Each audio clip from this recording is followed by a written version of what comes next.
హైడ్రాకు పేదలు పెద్దలు ఇద్దరు సమానమేనని కమిషనర్ రంగనాథ్ అన్నారు.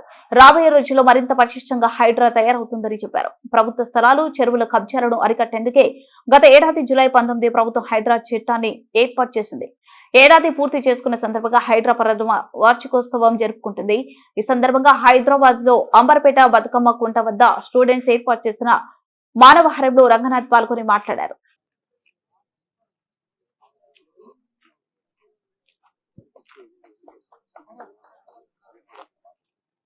అది పెద్ద ఫంక్షన్గా చేయటం కూడా జరుగుతుంది. సో ఇది అంటే హైడ్రా చెరువులు, కుంటలు, నాలాలు ఏదైతే కనుక ఆక్రమితమైన పార్కులు ఇట్లా మీరు చూస్తే కనుక దాదాపు 500 ఎకరాల పైన ఈ ల్యాండ్ని కూడా మేము కబ్జాల చరణించి కూడా విడిపించి అది దాదాపు 30,000 కోట్ల పైన ఉన్నటువంటి దాని వాల్యూ అది. ఇంతేకాకుండా ఈ చెరువుల్ని కూడా మనం ఇప్పుడు ఏదైతే మేము 6 చెరువులు హైడ్రా ఆధ్వర్యంలో చేస్తున్నామో ఈ 6 చెరువుల్లో కూడా ఇంతకుముందు ఏరియా కన్నా డబల్ చేసి దాదాపు ఇదే 75 ఎకరాల పైన అంటే దాన్ని మీరు చూస్తే కనుక దాంట్లో హోల్డ్ చేసే వాటర్ వచ్చేసి 300 మిలియన్ లీటర్ల వాటర్ ఉంటుంది అన్నమాట. అంటే 30 కోట్ల లీటర్ల వాటరు ఏదైతే రోడ్ల మీద ఉండేటువంటి వాటరో లేకపోతే వృధాగా మూసిలోకి వెళ్ళేటువంటి వాటరో ఇప్పుడు చెరువుల్లోకి వస్తుంది అన్నమాట.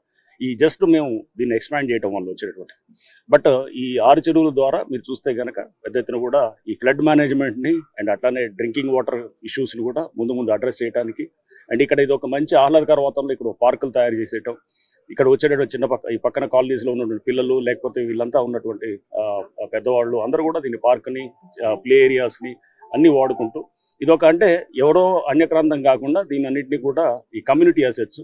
అందుకోసం మేము ఈరోజు ఇక్కడ ఉన్నటువంటి చుట్టుపక్కల స్కూల్స్ని వీళ్ళ బస్తీల్లో ఉన్నటువంటి వాళ్ళని కాలనీ వాళ్ళని ఎందుకంటే ఇది వాళ్ళ అసెట్స్, ఇది వాళ్ళు సేఫ్ గార్డ్ చేసుకోవాలి ముందు. సో ఇది మేము చేస్తున్న ఈ చర్యలన్నీ కూడా ఈ చిన్నారులు ఈ అంటే ఫ్యూచర్ జనరేషన్స్ కోసం అంటే ఈ యంగర్ జనరేషన్స్ కోసం చేస్తున్నాం అనే దాన్ని చూపించడానికి ఈ 1 year ఆఫ్ సెలబ్రేషన్స్ ఈ పిల్లల మధ్యలో ఈ బస్తీ వాసుల మధ్యలో ఈరోజు